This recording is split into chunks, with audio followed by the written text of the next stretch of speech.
Let us be still. Close the door of the senses as one would draw a curtain at evening, not to shut out life, but to reveal the light that has been there all along. Be still and know that I am God. We begin here because the purpose of our work tonight is not the accumulation of thoughts, but the development of spiritual consciousness, the ability to see that which is invisible, hear that which is inaudible, and touch that which cannot be felt. This is our classroom and our sanctuary. In this quiet, we acknowledge the theme that guides the hours ahead: prayer without words, inner hearing that heals swifter than thinking, the tuning of the soul to that still small voice which is already stirring in your heart. I am not asking you to become clever in phrases. I am inviting you to become simple in listening. Prayer begins where words end. We are not here to inform God, to persuade God, or to remind God. I can of mine own self do nothing. The Father that dwelleth in me, he doeth the works. If that is true, and it is, then our function is receptivity, not rhetoric. If I go not away, the Comforter will not come unto you. Let words go away. Let the personal will go away. Let the managing mind go away, that the Comforter may announce himself in the secret place of your inner ear. There, without syllable or sentence, guidance arrives, peace arrives, and with peace, the evidence we call healing. The promise is this: speed is not in multiplying thoughts, but in relinquishing them. Less talking, more beholding. Take no thought for your life, not because life is neglected, but because life is present. Grace moves swifter than management. In the instant you cease rehearsing outcomes and turn to behold the one presence, you discover that supply was never absent, health was never broken, safety was never distant. I and my Father are one, and in that oneness, all that the Father hath is mine. The recognition of oneness is the only remedy that needs no time. Tonight we will move from definition to demonstration to disciplined practice. You will see with your own awareness that recognition outpaces petition, and you will receive a simple cycle of beholding that you can carry into your mornings, your errands, your sleep, and we shall conclude together in a communal surrender, loosing every claim, health, supply, reputation into God, and letting it be God. For now, rest. We begin in silence, and in silence the work is already underway. Let us define what we are touching in this stillness. Spiritual consciousness is the faculty by which we see that which is invisible, hear that which is inaudible, and touch that which cannot be felt. It is not a sixth sense added to five. It is the soul's own capacity to behold what the eyes cannot report and the hands cannot weigh. Within that consciousness there is an inner ear, and by inner ear I do not mean a mechanism of cartilage and nerve. I mean the receptivity of spirit to itself, the altar of listening, where God announces God. There, without sound wave or sentence, the word is heard: be still and know that I am God. That text is not a call to clever petitions. It is a summons to hearing. True prayer is not speech. True prayer is readiness. He that hath ears to hear, let him hear, not let him argue, not let him convince. We will start with our basic work. We return again and again to inner listening, refusing the old temptation to engage in mental contest, abandoning the habit of arranging, composing, and managing thoughts as if heaven were a courtroom in which we plead. In this way, prayer begins exactly where words end. Consider the simple distinction. Physical hearing meets vibrations and sends them to a brain that sorts and names. Inner audition receives presence. Physical hearing strains to catch a phrase across a noisy street. Inner hearing yields, like a wheat field bending to the breeze it does not manufacture. Physical hearing grows tired. Inner hearing is effortless because it is not you listening for God, but God revealing God within you. My sheep hear my voice, and I know them, and they follow me. That hearing is identity, not effort. It is oneness recognizing itself. How then do we enter it? Not by tightening the forehead or composing spiritual sentences. On waking in the morning, turn within and silently acknowledge, Here I am, Father. Speak, for thy servant heareth. Then be quiet. Do not repeat it. Do not decorate it. Let the sentence fall away and remain with the willingness that spoke it. You will notice there is a holy pause, pregnant, unhurried, in which nothing is happening and everything is happening. In that pause, thoughts may float by. Let them go. The kingdom does not ride in on a syllable. The kingdom of God is within you, and the inner ear is the door of its appearing. As you cultivate this receptivity 3 minutes, many times a day, you will prove that hearing is prayer, and that prayer, so heard, is already answered in God. Now we make the turning that changes the whole landscape of prayer. Petition addresses a distant God. Beholding witnesses a present God. Petition tries to move an unwilling power. Beholding rests in the activity of the one who is already moving as life, as wholeness, as supply. I can of mine own self do nothing, said the Master. The Father that dwelleth in me, he doeth the works. When that is trusted, words grow still of themselves. The mind that would compose arguments, marshal promises, and negotiate outcomes falls silent because it has discovered that there is nothing to win, nothing to persuade, nothing to change in God. Our labor is not to make God act. Our labor is to cease from our labor and behold that God is, if I go not away, the Comforter will not come unto you. Let the I that petitions go away. Let the insistence and the repetition go away, and the Comforter appears as living realization. We trade eloquence for openness, intensity for receptivity, cleverness for consent. In that inward consent, conditions settle of themselves, not by the magic of our syllables, but by the law of cause, announcing itself in its own effect. As the psalmist cried, Be still and know that I am God. Not be frantic and inform God. Stand still and see the salvation of the Lord. To stand still is not passivity. It is spiritual poise that refuses to contend with appearances because it has recognized presence. A woman once wrote about her little boy burning with fever. The human impulse leapt to form. O God, cool this child. O God, drive out heat. But we stopped before the first word could take wing. We turned within and did nothing. But behold the one life, indivisible, unopposed, whole. No plea was raised, no diagnosis repeated, no time bargained for. We waited a minute, perhaps 2, in that inner quiet where the Comforter interprets reality. Presently there was the soft inward assurance, not as sound, not as sentence, but as being. When we telephoned back, the report was simple.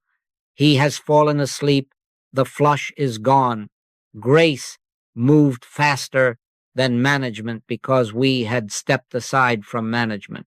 So with your need tonight, health, supply, guidance, do not contend. Do not rehearse the facts to omniscience. Lay your words in the Jordan and cross over dry shod. Turn within and behold. Let the mind's machinery coast to a stop, and in the hush acknowledge, Father, thou art the only presence and the only power. The Comforter shall teach you all things. He teaches by being himself. In that beholding, prayer is fulfilled before it is spoken, and the work is done.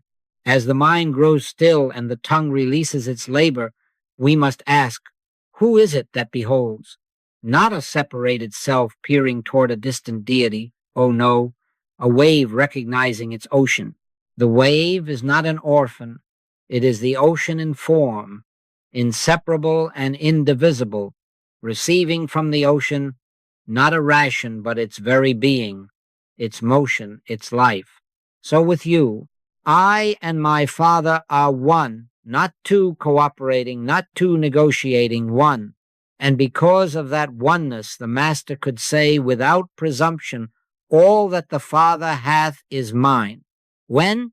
Not later, not after a vigil of words, not when a condition improves, but now, since oneness admits of no interval and no bargaining. Do you see then why we have been turning from petition to beholding? Petition presupposes a distance to be crossed, a storehouse to be opened, a will to be changed. Beholding acknowledges that the storehouse is your own household because the Father's house is your house, that the will of God is the perpetual outpouring of its own nature as life, light, love, and that distance cannot exist where the ocean has never withdrawn from its wave. Healing, then, is not acquisition, it is recognition. We do not bring power to a problem. The one power is already the substance of the place where the appearance announces itself. Lo, I am with you always, means presence where your fear says absence, wholeness where your sense says fracture, sufficiency where your ledger says lack. How did the Master still the sea and feed the multitude? By the capacity to see the ocean where others saw only a wave at risk, to recognize the fullness where the 5 loaves appeared too few, to behold life where they mourned for Lazarus. He did not manufacture supply. He recognized the presence of infinity and finitude. That recognition is inner hearing, not a sentence formed, but a being, felt the quiet consent within that whispers without words, I am here and I am enough.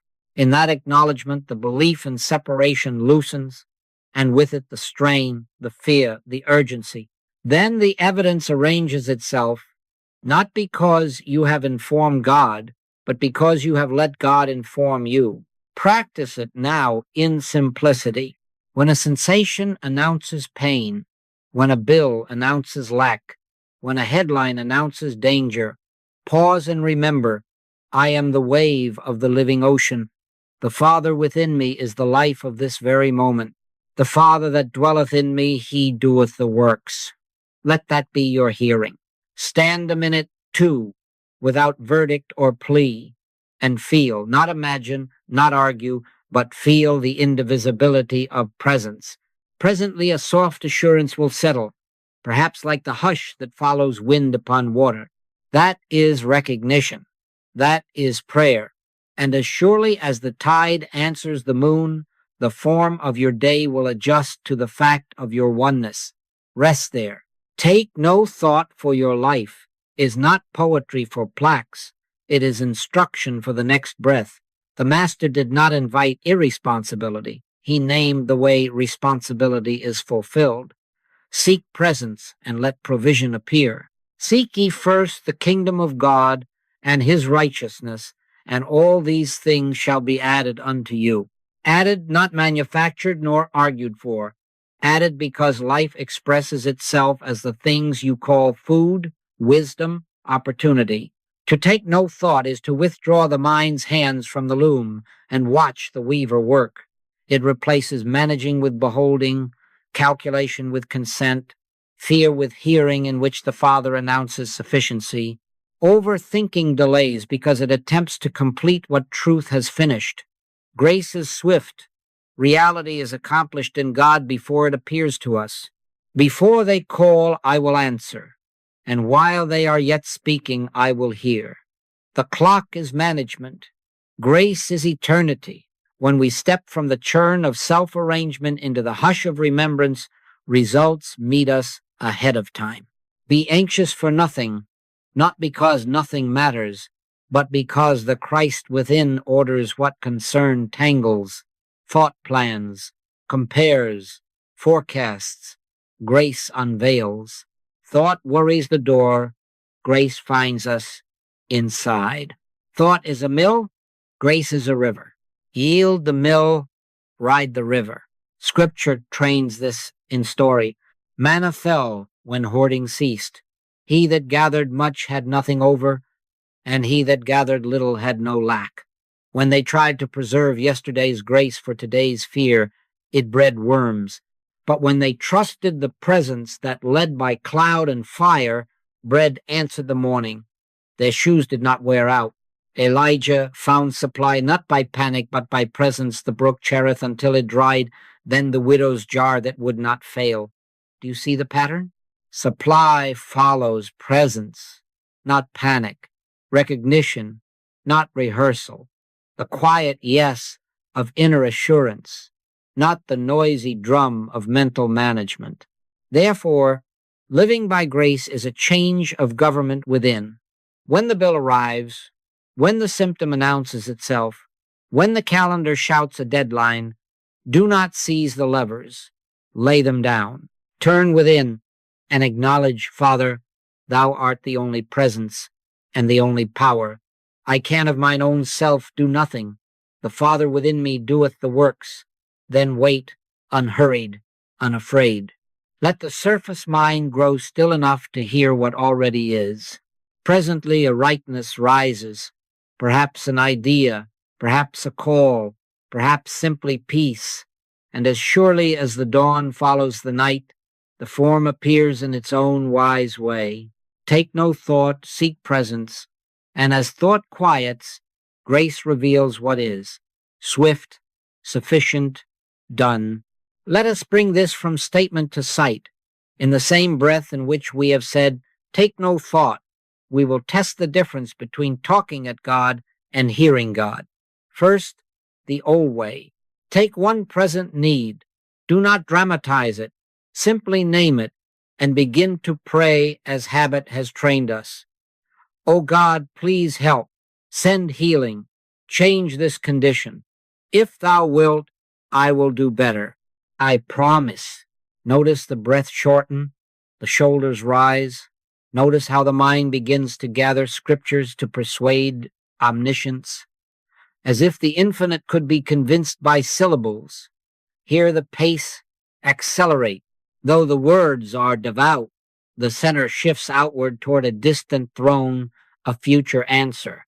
Did not the Master warn, when ye pray, use not vain repetitions, as the heathen do, for they think they shall be heard for much speaking. Do you perceive how petition multiplies motion without increasing light? Now, let the words drop. Sit down, be still, and know. Acknowledge, not with lips, but with being. I and the Father are one. I can of mine own self do nothing. The Father within me doeth the works. Remember the ocean. Remember the wave. The ocean is here as the life of this moment. Whisper once, if you must, Father, thou art the only presence, the only power. Then listen. No reaching, no arranging, no picturing. Consent to the still small voice. Watch the breath lengthen of its own. Feel the shoulders soften as if an inner hand lowered them. Notice the mind's mill slow and a river of peace move. Thou wilt keep him in perfect peace whose mind is stayed on thee. Do you sense a clarity that requires no argument, a sufficiency that does not count coins, a rightness that asks for no proof?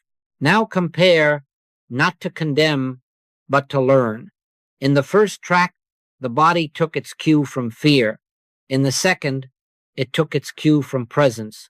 In petition, we tried to manufacture an answer.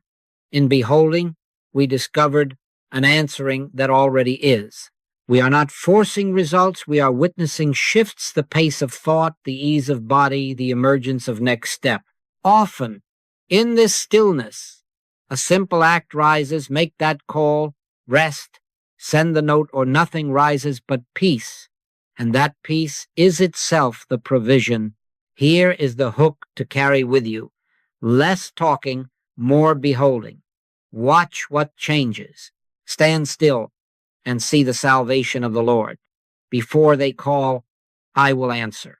Recognition outperforms petition because grace precedes speech. Let us trust that and practice it often each day, 3 minutes at a time, beginning right now, right here. Now we establish the discipline that makes tonight more than a lovely moment. Recognition must become rhythm. Pray without ceasing is not a marathon of words. It is a steady returning to inner hearing until awareness is conditioned to presence as naturally as lungs receive air. We will use a simple 3-minute beholding cycle, light as a feather and strong as a tide. Short, steady periods train the inner ear for swift recognition. They build the poise by which grace moves faster than management. We are not adding toil. We are exchanging toil for tone, the spiritual tone that hears before thought arrives and sees before form appears. Step 1, a half-minute of acknowledgement. Sit or stand where you are, and without strain, let this be your inner opening. I and the Father are one. I take no thought. Whisper it once if needed, then let it fall away like a boat pushed from shore. In all thy ways acknowledge him, not by many sayings, but by turning your face Godward within. The point is not eloquence. The point is the felt fact of oneness, the ceasing of private management before the only presence and the only power. Step 2, a full minute of beholding. No words. Be still and know. Let the surface mind grow quiet as if a hand has turned down a dimmer. Attend without effort to that interior altitude where peace gathers of itself. Do not hunt for messages, simply abide. Often there is a soft settling, a warmth, a widening. My peace I give unto you, and the heart knows without sentence that reality is here. This is the inner assurance. This is the comforter announcing himself, truth beginning to utter itself. Step 3, a half-minute of thanksgiving. Not begging, not promising, just the quiet yes of the soul. Father, I thank thee. Remember how the Master stood at the tomb and said, Father, I thank thee that thou hast heard me before any sign appeared. Thanksgiving seals beholding without pulling it back into asking. It is rest, not request. Step 4, a final minute of listening. Make no plans. If a simple nudge rises, call, wait, write, rest, receive it. If nothing rises but deeper ease, that is your release. Thine ears shall hear a word behind thee saying, This is the way, walk ye in it. We do not force a way, we recognize the way. Keep this rhythm 5 times daily on waking, at midday, mid-afternoon, evening, and just before sleep. Do not lengthen it with strain. Keep it light, steady, faithful. In 6 months of this holy simplicity, you will notice the transition. Thought grows quiet by habit. Truth utters itself without your prompting. Provision appears as you arrive. Before they call, I will answer. This is living by grace. Keep the cycle, and the cycle will keep you. The natural fruit of this practice is responsibility.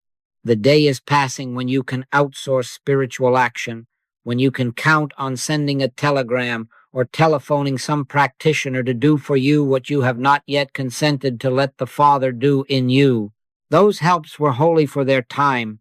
They were scaffolding, not the edifice.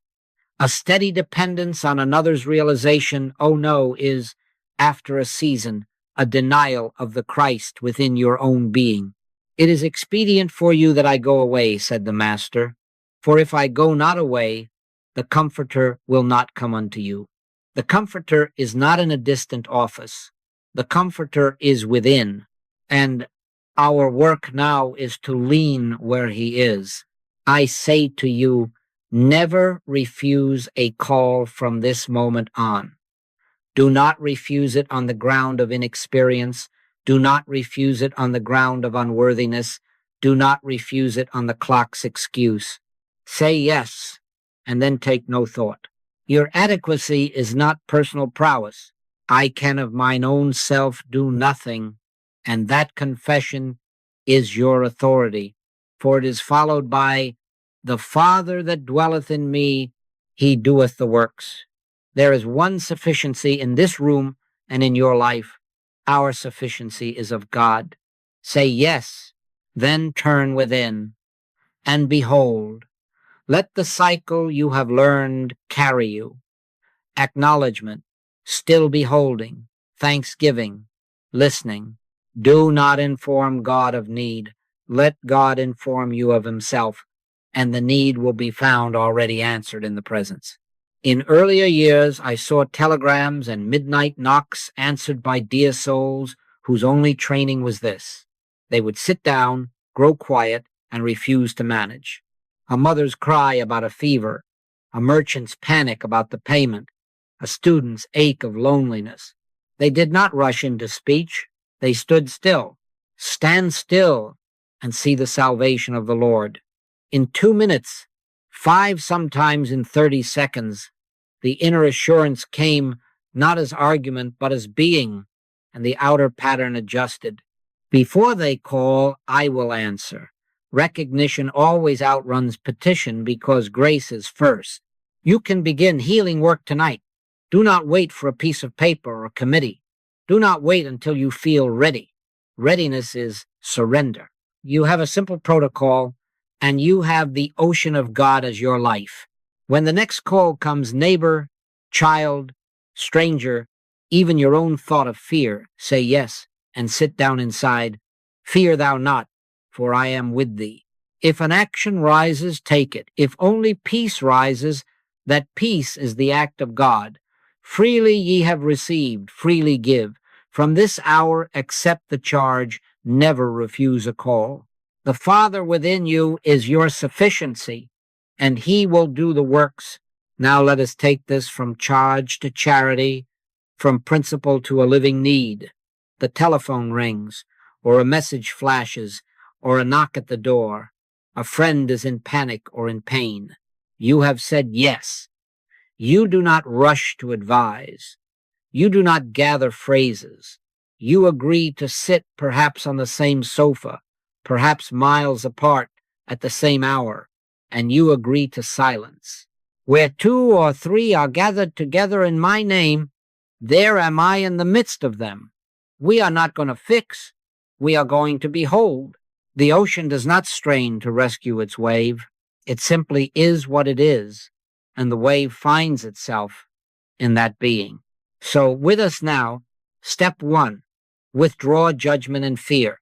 Shut the door not on your friend, but on appearances.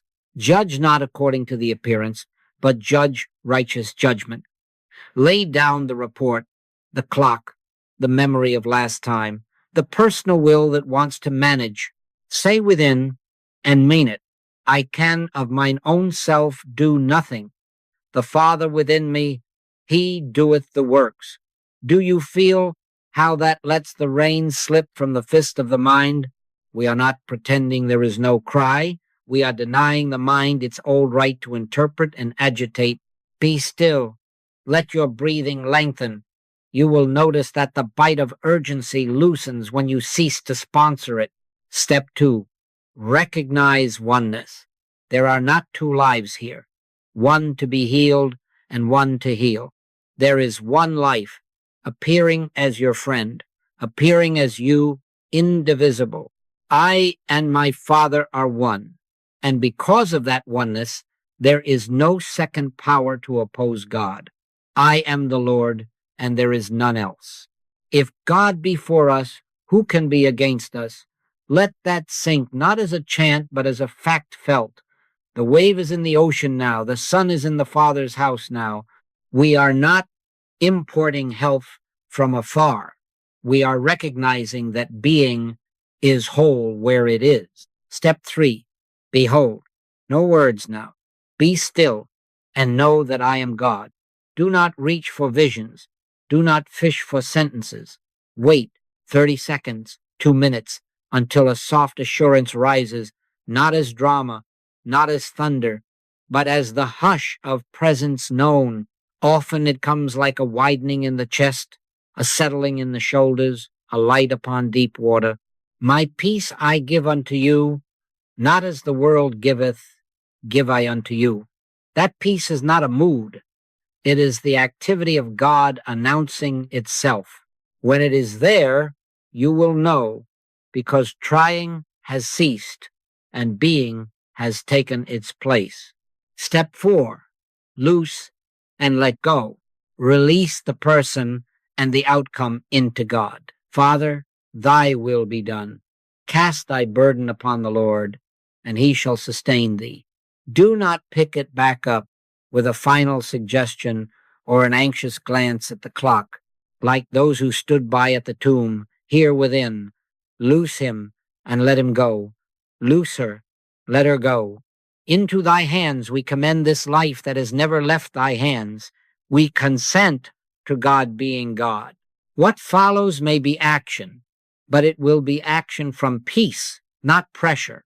A quiet call, a cup of broth, a window opened, a nap taken, a meeting declined, a word of kindness, a simple step that bears no strain. In all thy ways acknowledge him, and he shall direct thy paths. Sometimes nothing follows but rest, and then, after an hour or a night, you find that the fever has broken, the panic has passed, the way has opened, the answer has arrived before they call. Not by might, nor by power, but by my Spirit, saith the Lord. Mark it well. In real needs, our work is to behold and to release, not to fix. If you will keep these steps, when the next call comes, withdraw, recognize, behold, and loose, you will prove that grace moves swifter than management, and that the Father within you doeth the works. There comes a holy season in this way, when the machinery you have patiently quieted does not need your hand at the switch. That point I have called the transition. It is the moment when prayer prays itself, when the word announces you sit to acknowledge, and before the sentence forms, the silence is full. It is God which worketh in you both to will and to do of his good pleasure. Truth begins to utter itself, and you find your part is simply to stand aside. How will you know? Not by fireworks, not by trance, but by unlabored rightness. Spontaneous inner phrases rise unprepared, unmanufactured. Fear not, I am with thee, or lo, I am with you alway. And they arrive as events, not decorations. Timing becomes effortless. The call you need to make rises within, and just then the telephone sounds.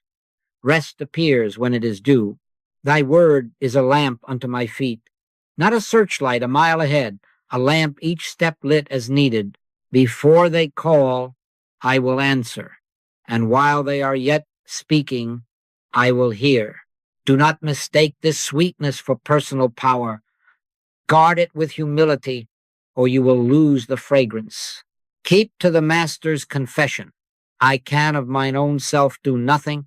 The Father that dwelleth in me, he doeth the works. Say with the psalmist, not unto us, O Lord, not unto us, but unto thy name give glory. Let the sense of a private doer go away, for if I go not away, the Comforter will not come unto you. As self-ownership recedes, divine ownership is obvious, and gratitude flowers without proud roots. In this transition, living by grace ceases to be a lesson and becomes your atmosphere. You go out not with plans clenched, but with hands open, and what is needed is at hand, at hand. The right word, the right hour, the right provision. Arrive with the inevitability of tide to shore. The mind that always managed grows content to behold. The heart that hurried rests, while spirit hurries for it. Not by might, nor by power, but by my Spirit, saith the Lord. Do not try to catch such moments like butterflies in jars. Keep to your simple rhythm, acknowledge, behold, Thank, listen, and let truth continue to utter itself. Pray without ceasing means remain receptive without strain. Stand still often. Consent quickly. And when the inward yes rises of itself, follow. When only peace rises, rest. The wave does not propel the ocean, it rides it. So do we. As the Father within goes before us and makes the crooked places straight, even after the transition whispers through your days, the old machinery can hum up again. Overthinking begins as a kindness and ends as a mill. What about this, and then that, and after that, what then? When you feel the spin, stop mid-sentence. Do not complete the clever thought.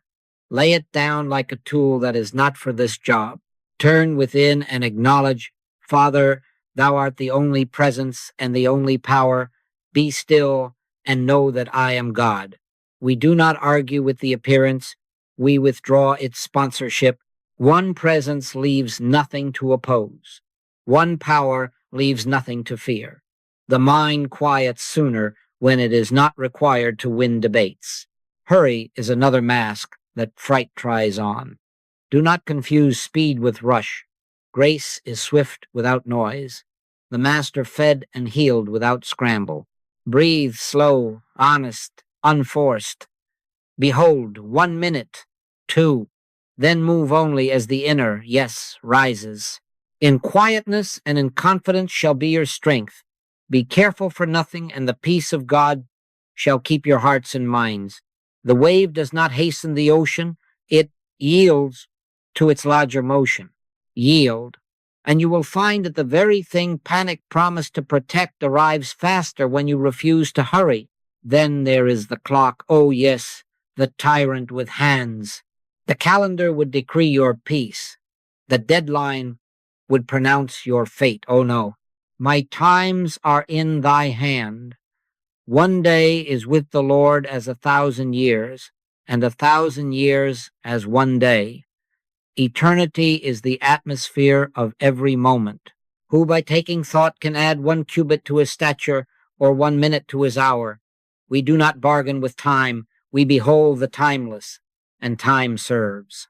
Often when you step out of the clock and into presence, the door that was too late opens of itself, or the need dissolves before the hour strikes. Finally, do not use truth as a club against error. We do not take statements to beat up appearances. We let light reveal itself. Resist not evil. Recognize one mind, one life, one selfhood, appearing as all. I am the Lord, and there is none else. When you feel disturbance, obey your training. Repeat the 3-minute cycle. Less talking, more beholding. Acknowledge, be still, thank, listen.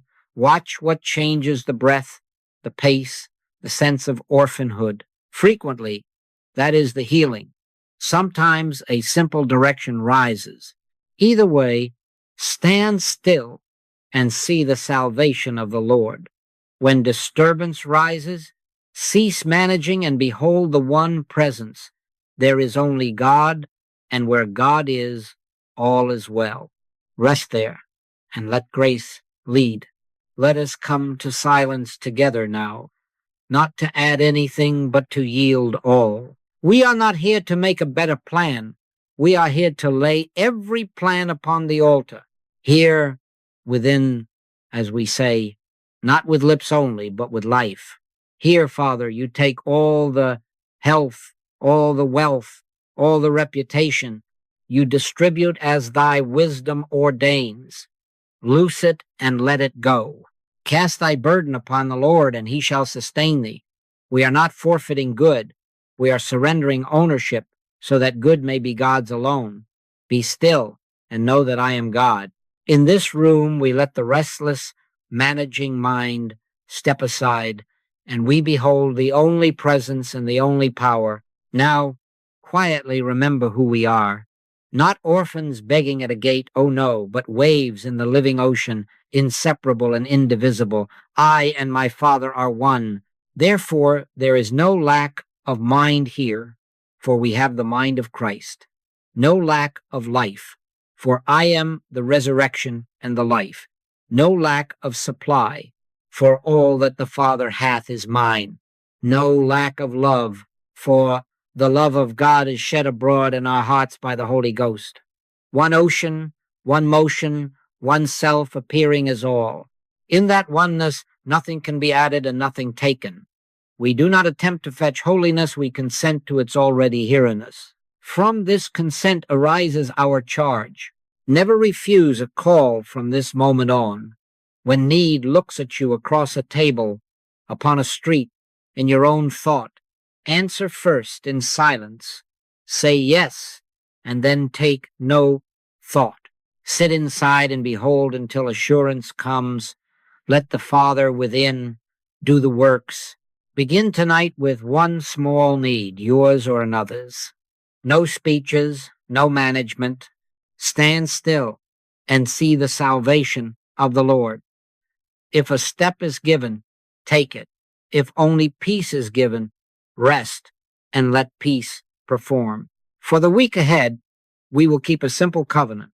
5 3-minute beholding cycles each day for 7 days on waking. Midday, mid-afternoon, evening, and before sleep. Keep them light, pure, faithful. Journal only the inner assurance how peace rose, where the shoulders softened, what word of grace appeared, not the drama, not the clock, not the tale of problem. Note the answerer, not the argument. Before they call, I will answer. Carry our hook into every hour. Less talking, more beholding. Watch what changes and give thanks. Now, in this shared hush, we release all outcomes, all timetables, all identities, louder than Christ. Thy will be done. We loose it and let it go. Father, thou art the only presence and the only power. The Father within us doeth the work. We begin now in silence, and we let grace show its swiftness. Amen.